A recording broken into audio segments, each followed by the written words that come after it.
मेरा कोई न सहारा बिन तेरे, घनश्याम सवरिया मेरे। मेरा कोई न सहारा बिन तेरे, घनश्याम सवरिया मेरे। ओम श्री विष्णुवे नमः। आप सभी लोगों का हमारे चैनल पर हार्दिक स्वागत और अभिनंदन है। आज आप सुनेंगे कार्तिक मास महात्म का अध्याय 3। राजा पृथु नारद जी से बोले कि हे मुनि, आपने कार्तिक मास के फल का वर्णन किया, अब इस महीने के स्नान की विधि और नियम भी कहिए। नारद जी बोले, हे राजन, तुम विष्णु भगवान के अंश से उत्पन्न हुए हो और तुमसे कोई भी बात छिपी नहीं है। तथापि मैं समस्त नियमों का वर्णन करता हूँ। अश्विन मास में शुक्ल पक्ष की एकादशी से कार्तिक मास के व्रतों को प्रारंभ करें। ब्रह्म मुहूर्त में उठकर जल का पात्र लेकर गांव से बाहर पूर्व अथवा उत्तर दिशा में जाना चाहिए। इसके बाद जो मनुष्य मुख शुद्धि नहीं करता, उसे किसी भी मंत्र का फल प्राप्त नहीं होता है। अतः दांत और जीभ को पूर्ण रूप से शुद्ध करना चाहिए और इन मंत्रों का उच्चारण करते हुए दातून तोड़नी चाहिए। मंत्र इस प्रकार है। हे वनस्पति, आप मुझे आयु, कीर्ति, तेज, प्रज्ञा, पशु संपत्ति, महाज्ञान, बुद्धि और विद्या प्रदान करो। इस प्रकार उच्चारण करके वृक्ष से 12 अंगुल की दातून ले। दूध वाले वृक्षों से दातून नहीं लेनी चाहिए।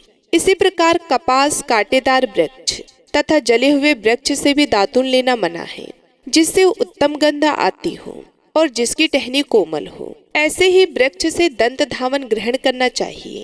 प्रतिपदा, अमावस्या, नवमी, छठी, रविवार को चंद्र तथा सूर्य ग्रहण में दातून नहीं करनी चाहिए। तत्पश्चात भली भांति स्नान करके फूल, माला, चंदन और पान आदि पूजा की सामग्री लेकर प्रसन्नचित व भक्ति पूर्वक शिवालय में जाकर सभी देवी देवताओं को अर्घ्य, आचमनी आदि वस्तुओं से पृथक पृथक पूजा करके प्रार्थना एवं प्रणाम करना चाहिए। फिर भक्तों के स्वर में स्वर मिलाकर श्री हरि का कीर्तन करना चाहिए। मंदिर में जो गायक भगवान श्री हरि का कीर्तन करने आए हों, उनका माला, चंदन, तांबूल आदि से पूजा करना चाहिए, क्योंकि देवालयों में भगवान विष्णु को अपनी तपस्या, योग और दान द्वारा प्रसन्न करते थे। परंतु कलयुग में भगवत गुणगान को ही भगवान श्री हरि को प्रसन्न करने का एकमात्र साधन माना गया है। नारद जी राजा पृथु से बोले, हे राजन, एक बार मैंने भगवान से पूछा कि हे प्रभु, आप सबसे अधिक कहाँ निवास करते हैं? इसका उत्तर देते हुए भगवान ने कहा कि हे नारद, मैं बैकुंठ या योगियों के हृदय में ही निवास नहीं करता, अपितु जहाँ मेरे भक्त मेरा कीर्तन करते हैं, मैं वहाँ अवश्य निवास करता हूँ। जो मनुष्य चंदन, माला आदि से मेरे भक्तों का पूजन करते हैं, उनसे मेरी ऐसी प्रीति होती है जैसे कि मेरे पूजन से भी नहीं हो सकती।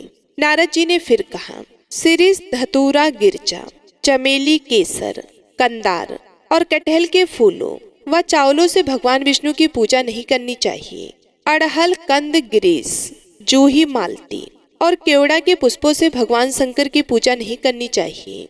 जिन देवताओं की पूजा में जो फूल निर्दिष्ट है, उन्हीं से उनका पूजन करना चाहिए। पूजन समाप्ति के बाद भगवान से क्षमा प्रार्थना करनी चाहिए और इस प्रकार से कहना चाहिए कि हे सुरेश्वर, हे देव, ना मैं मंत्र जानता हूँ ना क्रिया, मैं भक्ति से भी हीन हूँ।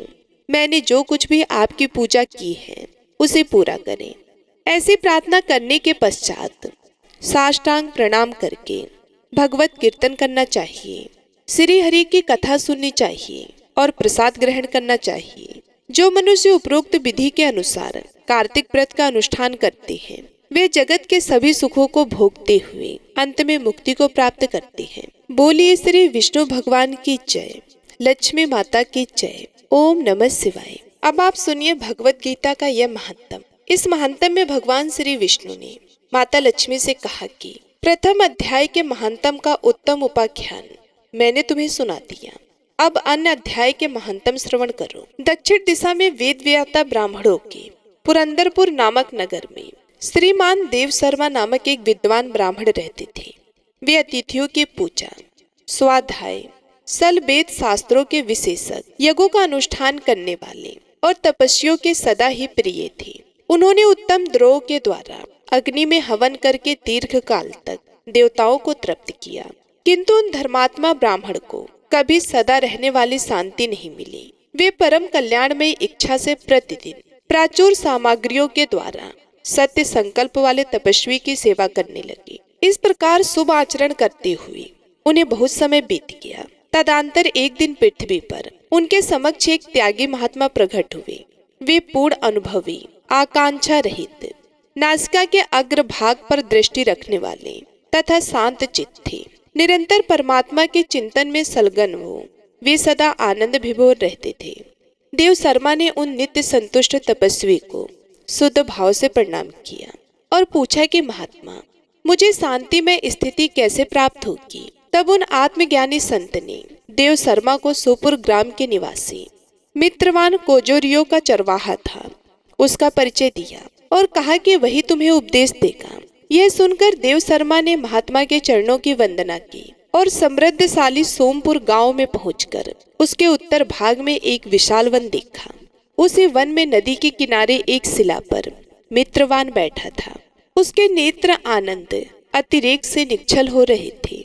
वे अपलक दृष्टि से देख रहा था। वे स्थान आपस का स्वाभाविक बैर छोड़कर एकत्रित हुए परस्पर विरोधी जंतुओं से घिरा था। वहां उद्यान में मंद मंद वायु चल रही थी। मृगों के झुंड शांत भाव से बैठे थे और मित्रवान दया से भरी हुई आनंदमय मनोहारिणी दृष्टि से पृथ्वी पर मानो अमृत छिड़क रहा था।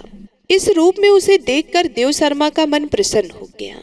वे उत्सुक होकर बड़ी विनय के साथ मित्रवान के पास गए। मित्रवान ने भी अपने मस्तक को किंचित नवाकर देव शर्मा का सत्कार किया। तदंतर विद्वान देव शर्मा अनिश्चित से मित्रवान के समीप गए और जब उसके ध्यान का समय समाप्त हो गया, उस समय उन्होंने अपने मन की बात पूछी। हे महाभाग्य, मुझे किसी ऐसे उपाय का उपदेश कीजिए जिसके द्वारा सिद्धि प्राप्त हो चुकी हो। देव शर्मा की बात सुनकर मित्रवान ने एक क्षण तक कुछ विचार किया। उसके बाद इस प्रकार कहा, विद्वान, एक समय की बात है, मैं वन के भीतर बकरियों की रक्षा कर रहा था। इतने में ही एक भयंकर व्याघ्र पर मेरी दृष्टि पड़ी जो मानो सबको ग्रास लेना चाहता था। मैं मृत्यु से डरता था, इसलिए व्याघ्र को आते देख बकरियों के झुंड को आगे करके वहां से भाग चला। किंतु एक बकरी तुरंत ही सारा भय छोड़कर नदी के किनारे उस बाघ के पास बिगर रोके टोके चली गई। फिर तो व्याघ्र भी द्वेष छोड़कर चुपचाप खड़ा रहा। उसे इस अवस्था में देखकर बकरी बोली, व्याघ्र, तुम्हें तो अभिष्ट भोजन प्राप्त हुआ है। मेरे शरीर से मांस निकालकर प्रेम पूर्वक खाओ। तुम इतनी देर से खड़े क्यों हो? तुम्हारे मन में मुझे खाने का विचार क्यों नहीं हो रहा है? बकरी की बात सुनकर व्याघ्र कहने लगा, यदि तू मेरे पास नहीं आती, मैं तुझे ढूंढता और मैं तुझे खोजता, तब मेरा खाने का मन करता। लेकिन तू मेरे पास स्वयं चलकर आई है, इसलिए मेरी भूख मिट गई। इसलिए पास आने पर भी अब मैं तुझे खाना नहीं चाहता। व्याघ्र के यूं कहने पर बकरी बोली, ना जाने मैं कैसे निर्भय हो गई हूँ। इसमें क्या कारण हो सकता है? यदि तुम जानते हो तो बताओ। यह सुनकर व्याघ्र ने कहा, मैं भी नहीं जानता। चलो सामने खड़े हुए इन महापुरुष से पूछें। ऐसा निश्चय करके वे दोनों वहां से चल दिए। उन दोनों के स्वभाव में यह विचित्र परिवर्तन देखकर मैं बहुत विस्मय में पड़ा था। इतने में ही उन्होंने मुझसे ही आकर प्रश्न किया। वहां वृक्ष की शाखा पर एक वानर राज रहता था। उन दोनों के साथ मैंने भी वानर राज से पूछा। विप्रवर, मेरे पूछने पर वानर राजा ने आदर पूर्वक कहा, मेरी बात को ध्यान से सुनो। इस विषय में मैं तुम्हें प्राचीन वृतांत सुनाता हूँ।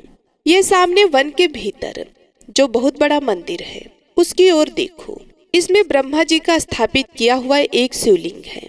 पूर्व काल में यहाँ सुकर्मा नामक एक बुद्धिमान महात्मा रहते थे, जो तपस्या में संलग्न होकर इस मंदिर में उपासना करते थे। वे वन में फूलों का संग्रह करके लेकर आते और नदी के जल से पूजनीय भगवान शंकर को स्नान कराकर उन्हीं से उनकी पूजा किया करते थे। इस प्रकार आराधना का कार्य करते हुए सुकर्मा यहाँ निवास करते थे। बहुत समय के बाद उनके समीप किसी अतिथि का आगमन हुआ। सुकर्मा ने भोजन के लिए फल लाकर अतिथियों को अर्पण किया और कहा कि विद्यो, मैं केवल तत्व ज्ञान की इच्छा से भगवान शंकर की आराधना करता हूँ। आज इस आराधना का फल परिपक्व होकर मुझे मिल गया है। क्योंकि इस समय आप जैसे महापुरुष ने मुझ पर अनुग्रह किया है। सुकर्मा के मधुर वचन सुनकर तपस्या के धनी महात्मा अतिथि को बड़ी प्रसन्नता हुई। उन्होंने एक शिलाखंड पर गीता का दूसरा अध्याय लिख दिया और ब्राह्मण को उसके पाठ एवं अभ्यास के लिए आज्ञा देते हुए कहा कि हे ब्राह्मण, इससे तुम्हारा आत्मज्ञान संबंधी मनोरथ अपने आप सफल हो जाएगा। ये कहकर वे बुद्धिमान तपस्वी सुकर्मा के सामने ही उनके देखते ही देखते अंतर्ध्यान हो गए। सुकर्मा विस्मित होकर उनके आदेशों के अनुसार निरंतर गीता के द्वितीय अध्याय का अभ्यास करने लगा। तदंतर दीर्घ काल के पश्चात अंतःकरण शुद्ध होकर उन्हें आत्मज्ञान की प्राप्ति हुई। फिर वे जहाँ जहाँ गए वहाँ का तपोवन शांत हो गया। उनमें शीत और राग द्वेष आदि की बाधाएं दूर हो गई। इतना ही नहीं, उन स्थानों में भूख प्यास का कष्ट भी जाता रहा तथा भय का सर्वथा अभाव हो गया। यह सब द्वितीय अध्याय का जप करने वाले सुकर्मा ब्राह्मण की तपस्या का ही प्रभाव समझो मित्र। वानर राज के यूं कहने पर मैं प्रसन्नता पूर्वक बकरी और बाघ के साथ उस मंदिर की ओर गया। वहां जाकर शिलाखंड पर लिखे हुए गीता के द्वितीय अध्याय को मैंने देखा और पढ़ा। उसी की आवृत्ति करने से मैंने तपस्या का पार पा लिया है। अतः भद्र पुरुष, तुम भी सदा द्वितीय अध्याय की ही आवृत्ति किया करो। ऐसा करने पर मुक्ति तुमसे दूर नहीं रहेगी। भगवान श्री विष्णु कहते हैं कि प्रिय मित्रवान के इस प्रकार आदेश देने पर देव शर्मा ने उनका पूजन किया और उसे प्रणाम करके पुरंदरपुर की राह के लिए वहां किसी देवालय में पूर्वोत्तर उन्होंने यह सारा वृतांत निवेदन किया और सबसे पहले उन्हीं से द्वितीय अध्याय को पढ़ा। उनसे उपदेश पाकर शुद्ध अंतःकरण वाले देव शर्मा प्रतिदिन बड़ी श्रद्धा के साथ द्वितीय अध्याय का पाठ करने लगे। तब से उन्होंने अनुभव प्रशंसा के योग्य परम पद को प्राप्त कर लिया। हे लक्ष्मी, यह द्वितीय अध्याय का उपाख्यान कहा गया है। ओम नमो भगवते वासुदेवाय नमः। भगवत गीता का अध्याय समाप्त हुआ। अब आप सुनेंगे तुलसी माता की कथा और तुलसी माता की आरती। एक बार एक गांव में एक बुजुर्ग महिला रहा करती थी। वे बहुत ही पूजा पाठ किया करती थी। वह रोज तुलसी माँ की पूजा करती थी। वह बुजुर्ग महिला रोज तुलसी माता से कहती कि हे तुलसी माँ, तुम मुझे बहू दो, पीताम्बर की धोती दो, मीठा मीठा ग्रास दो, बैकुंठ में वास दो, चटक की चाल दो, पटक की मौत दो, चंदन का काट दो, रानी सा काज दो, दाल भात का भोजन दो, ग्यारस की मौत दो और कृष्ण जी का कंधा दो। वे बुजुर्ग महिला हर महीने में तुलसी माता की रोज पूजा करती और उनके विरले को रोज सींचती। तुलसी माता बुजुर्ग महिला की बात सुनकर धीरे धीरे सूखने लगी। तभी भगवान श्री कृष्ण जी ने देखा कि तुलसी माता सूख रही हैं और तभी एक दिन भगवान श्री कृष्ण तुलसी माता जी के पास प्रकट हुए और भगवान श्री कृष्ण जी ने तुलसी माता से पूछा कि तुम क्यों सूख रही हो? सभी महिलाएं तुम्हारी पूजा करती हैं और तुमको रोज सींचती हैं, लेकिन फिर भी तुम सूखती जा रही हो, इसका कारण क्या है? जिसके बाद तुलसी माता ने भगवान श्री कृष्ण जी से कहा कि हे प्रभु, एक बुजुर्ग महिला मेरे पास रोज आती है और रोज एक ही बात बोलती है।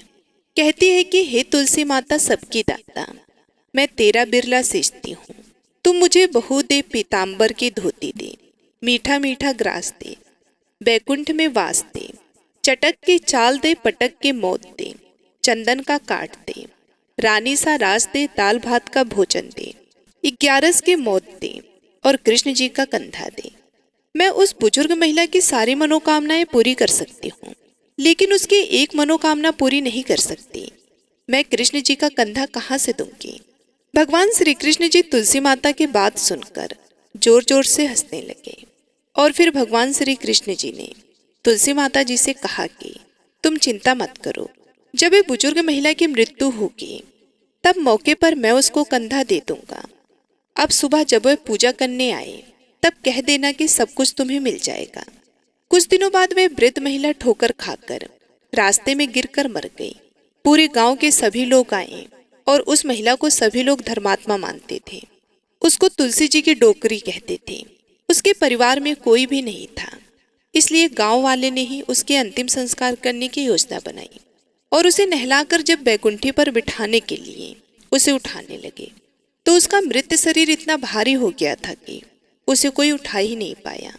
यह सब देखकर वहां के सभी लोग तरह तरह की बातें करने लगे और कहने लगे कि यह इतना पूजा पाठ करती थी, हर समय माला फेरती थी, इसलिए यह इतनी भारी हो गई है।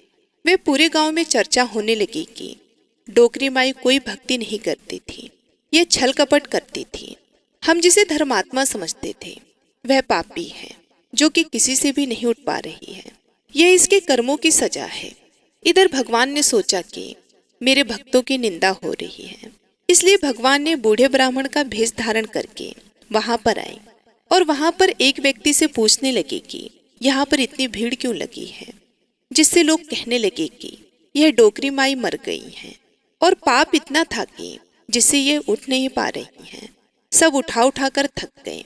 तब ब्राह्मण ने कहा कि मुझे एक बात डोकरी के कानों में कहने दो, फिर वे देखो कैसे उठती हैं। तो सभी लोगों ने कहा कि आप भी प्रयास करके देख लीजिए। तब भगवान ने उस वृद्ध महिला के कानों में कहा कि हे डोकरी माई, देखो मैं आ गया हूँ।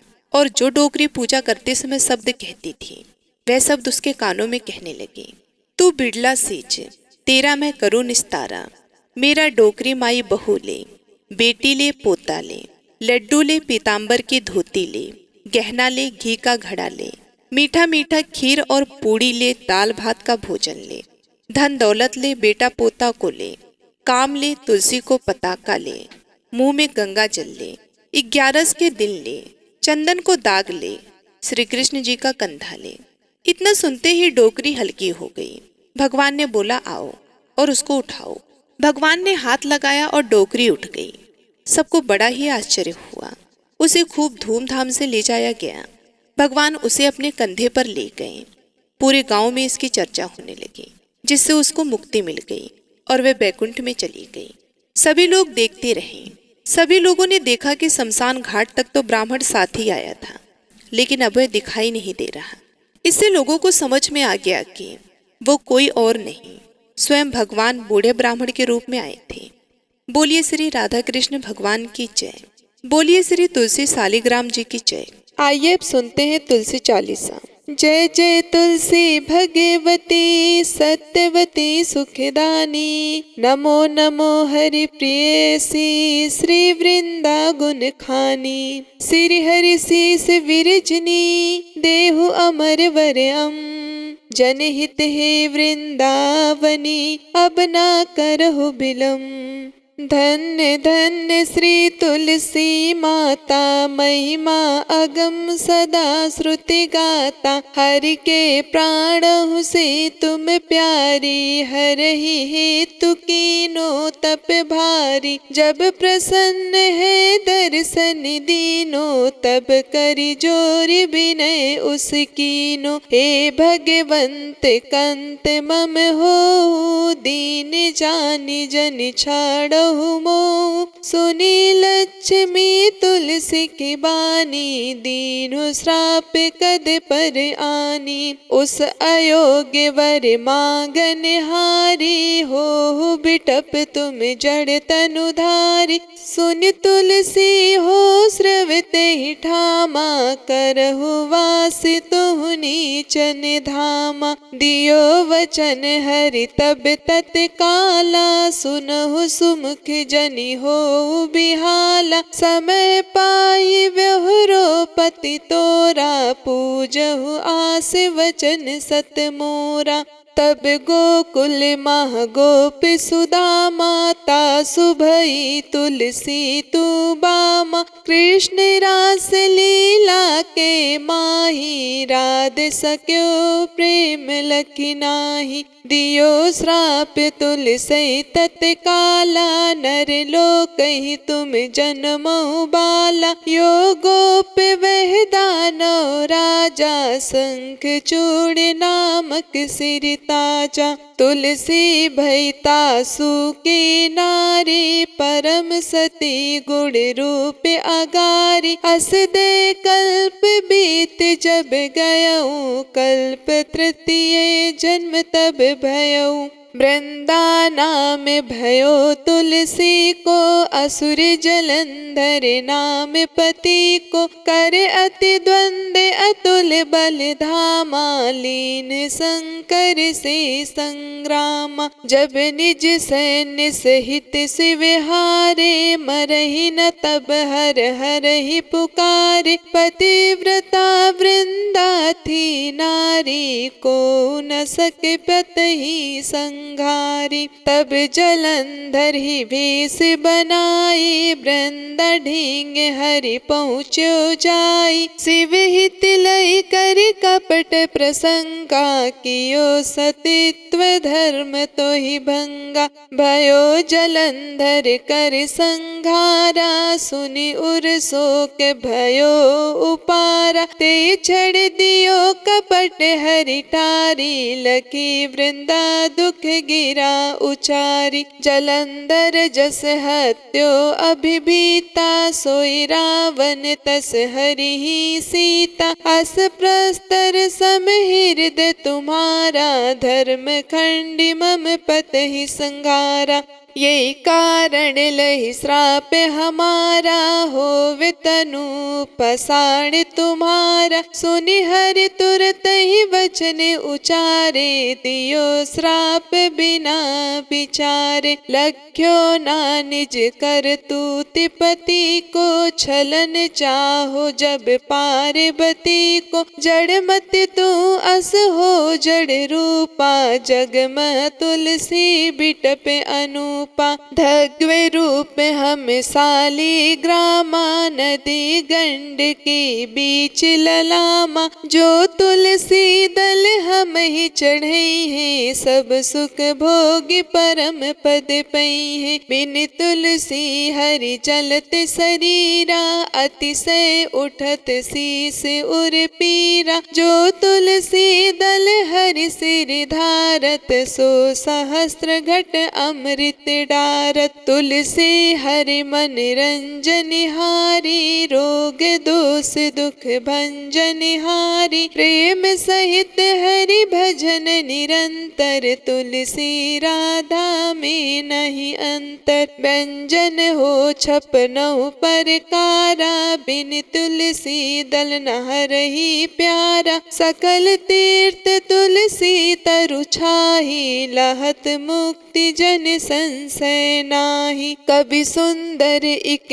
हरि गुण गावत, तुलसी निकट सहस गुण पावत। बसत निकट दुर्वासा धामा, जो प्रयास ते पूर्व ललामा। पाठ करहि जो नित्य नर नारी, होहि सुख भासै त्रिपुरारी। तुलसी चालीसा पढ़ी, तुलसी तरु ग्रह धारी। दीप दान करि पुत्र फल, पावै बंधु नारी। सकल दुख दरिद्र हरि, हार है परम प्रसन्न। असि है धन जन लड़ही ग्रह, बसही पूड़ा अत्र। लाही अभिमत फल जगत, महलाई पूर्ण सब काम। जहि दल अर्पहि तुलसी तह, सहस बसहि हरि राम। तुलसी महिमा नाम लख, तुलसी सुत सुख राम। मानस चालीसा रच्यो, जग मह तुलसीदास। बोलिए तुलसी माता की जय, श्री हरि विष्णु की जय। अब आइए सुनते हैं तुलसी माता की आरती। जय जय तुलसी माता मैया, जय तुलसी माता। सब जग के सुख दाता, सब जग के सुख दाता। सबकी वर माता, जय जय तुलसी माता। सब योगों से ऊपर, सब रोगों से ऊपर मैया, सब रोगों से ऊपर रज से रक्षा करके, रज से रक्षा करके सबकी भवित्राता। जय जय तुलसी माता, बटुपुत्री है श्यामा, सुरबल्ली है ग्रामा, मैया सुरबल्ली है ग्राम्या। विष्णु प्रिय जो नर तुमको सेवे, विष्णु प्रिय जो नर तुमको सेवे, सो नर तर जाता। जय जय तुलसी माता, हरि के शीस विराजत, त्रिभुवन से हो वंदित, मैया त्रिभुवन से हो वंदित। पतित जनों की तारिणी, पतित जनों की तारिणी, तुम हो विख्याता। जय जय तुलसी माता, लेकर जन्म विजन में आई दिव्य भवन में, मैया आई दिव्य भवन में। मानो लोक तुम्ही से, मानो लोक तुम्ही से, सुख संपत्ति पाता। जय जय तुलसी माता, हरि को तुम अति प्यारी, श्याम बड़े सुकुमारी, मैया श्याम बड़े सुकुमारी। प्रेम अजब है उनका, प्रेम अजब है उनका, तुमसे कैसा नाता। जय जय तुलसी माता, हमारी विपद हरो तुम, कृपा करो माता, मैया कृपा करो माता। जय जय तुलसी माता, जय जय तुलसी माता, मैया जय तुलसी माता। सब जग की सुखदाता, सब जग की सुखदाता, सबकी वर माता। जय जय तुलसी माता। प्रेम से बोलिए तुलसी माता की जय, माता लक्ष्मी की जय, भगवान विष्णु जी की जय। ये थी आज के कार्तिक मास के महंतम की कथा। आशा करती हूँ आपको आज की ये कथा पसंद आई होगी और आप हमारे आने वाली वीडियो का भी इंतजार करेंगे। आप सभी का दिन शुभ एवं मंगलमय हो, इसी कामना के साथ मैं आप सभी लोगों से विदा लेती हूँ। मिलती हूँ मैं आप सभी लोगों से अगले वीडियो में। तब तक के लिए नमस्कार।